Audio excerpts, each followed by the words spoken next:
This is our Chewini. This is Pip, who's been standing like this in front of us. Yeah. So this is the mascot of Weem Capital. This is Pip. 50 is the new 30. It's always better to start earlier, no doubt about that. You have investors who invest in that pot of money, and then you have Chrissie and I who take that pot of money. We find qualified borrowers who need that money to do fix and flip projects to help scale their business. Chrissie and I both worked in the corporate world for a long time. We had side gigs at the end where we were investing in real estate. We found some success. We did some STRs, some long-term rentals. She left her corporate job a little bit earlier than I did. I continued with mine, but we had so much success with the real estate world, we decided to turn our side hustle into a full-time thing. So we did leave it. We started investing in real estate and the success continued. Of course, I left a pretty good income at a major pharmaceutical company. I had a 26-year career and I was not anywhere near retirement age. So it was very scary. Giving up the security of a paycheck every month and a nice size paycheck to pursue something totally crazy and different. Well, I shouldn't say totally crazy because we were doing it and we had success, but it was still scary. I left my corporate job years before Mike, a good decade before Mike left his. And I didn't immediately go into real estate. I was doing executive coaching. And the reason is that we lived in Chicago, and at the time, what I knew about real estate, I didn't think that, although we had real estate investments there, I didn't think that it was a great market to invest in with the knowledge that I had. So I didn't immediately go into real estate, although it was always my passion. I will say leaving my corporate job was very scary. I worked from home and Mike commuted every day. And every morning I would follow him outside and say, should I quit today? Or you be okay if I quit today? Would it be all right? And every day assured me yes. And then I did. And it was it almost came out unexpectedly when I did, although there had been months leading up to it. And it was during my annual review that I spontaneously just said, oh, the reason I don't have a career plan in my annual review is because I'm leaving. And it just kind of like popped out. And then I went to Mike and said, I did it. I left my job. I'm leaving in a couple of months. And I said, what are we going to do for health insurance? He's like, don't worry. I signed you up. I added you to my health insurance months ago because he saw it coming. And so I thought that was great that he thought about that. We should probably clarify that we weren't married at that second. We relocated from Chicago to Charleston, South Carolina. And when we did that, we realized this is a hot market for real estate. And we started investing at that time.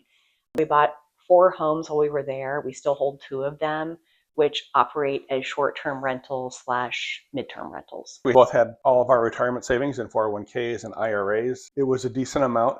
So when we did start our real estate venture, the lending part specifically, we did move all those funds into an SD IRA where we could self-direct those retirement funds into different asset classes.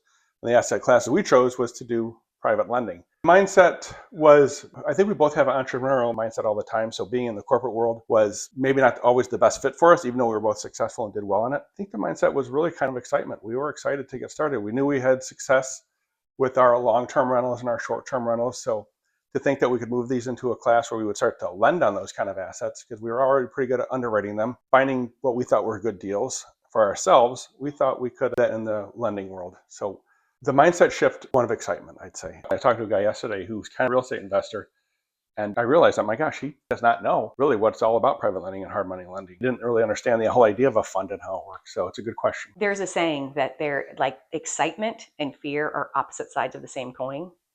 And leaving my corporate job and doing something different, it was very much like a mixture of excitement and fear. And like tied to that paycheck was huge. Also thinking that although I had a sizable 401k, I couldn't touch it. Probably even more so was I had invested so much effort into the company, making someone else money actually. And so that was hard to leave. But by the time that we started private lending, we already had so much experience, like had been buying single family homes, renovating them, as short-term, midterm, long-term rentals. So we had a lot of the pieces of the pie that when we decided that we would go into private lending, we had like components. We had the experience to be able to do this with confidence. Now, it's still scary starting a business from scratch, especially our age, once we hit our early 50s. There aren't a lot of people that are doing this at this age, but I don't know where I was going with that. 50 is the new 30. It's always better to start earlier, no doubt about that. We bought our first rental property as a couple in our early 40s, and it was later than most, but it was still a good time. I don't think there's ever really a bad time to pursue your passion. At some point, I mean, you can gather as much, educate yourself as much as possible. You want to do that. But at some point, you just need to take action, and that action will cure the fear. There's also this concept of, failing forward. So, for example, I say, like, on one's first flip, one's first real estate project, yes, we all want a winner, we want a home run. But even if your margin isn't great, you've learned a ton by going through the process once. And then from that point on, you're just improving and becoming more efficient, and time is money. I've heard a statement before. People say, oh, I try to get a lot of expertise. I try to learn a lot. I'm going to read all this. It doesn't do anything until you actually dive in, take a risk, buy a property, do something. If you were already an expert at it, you would already be doing it. But you can't become an expert until you actually just dive in and do it. Private money lending is pretty simple, actually. Basically, you have a pot of money in the middle. You have investors who invest in that pot of money, and then you have Chrissie and I who take that pot of money, and we find qualified borrowers who need that money to do fix and flip projects to help scale their business. They borrow from that fund. They pay monthly interest back to it.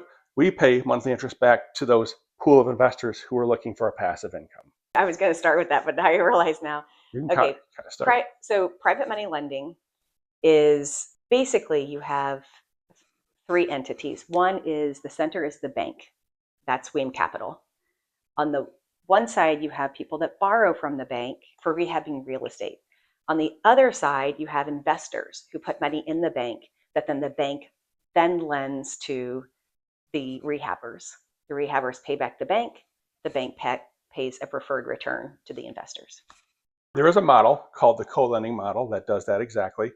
Investors will give money directly to flippers. It's challenging because investors don't always know how to secure a loan. They might not know what kind of loan documents they need. They might not know the process for ensuring that those documents are properly recorded so they have a first lien position. So there's a lot of risk to doing direct private lending. When you go to when you do use an institution like Weem Capital, we do the hard work of vetting the borrowers, ensuring the loan documents are going to stand up in a court if necessary, servicing the loan, answering questions, even helping the borrowers. Lots of times you have borrowers who are fairly new and they need some assistance along the way.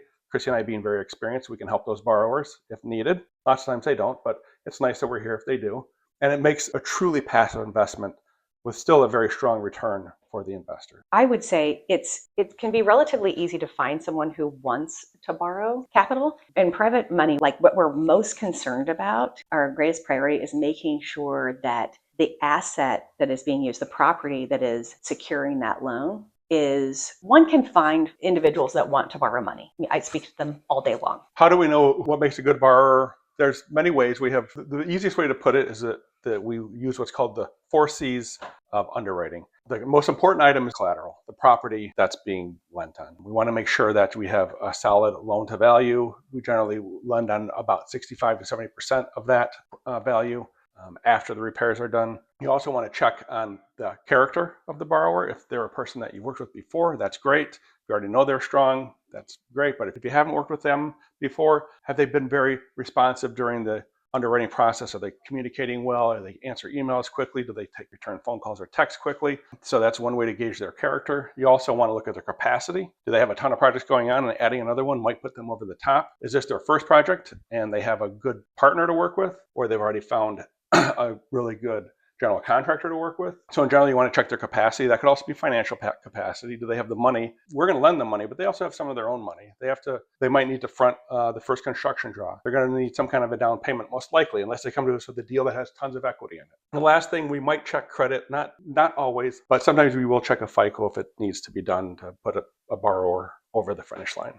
Oh, that was great. When it comes to vetting borrowers, we also, believe that, like, past behavior is indicative of future behavior. So we will look at closing statements from past real estate projects that they've worked on to see how they entered and exited them, to see if they, were those profitable deals for them? Did they go as planned? What was the time frame? How long did the projects take? This is our Chewini. This is Pip. Yeah.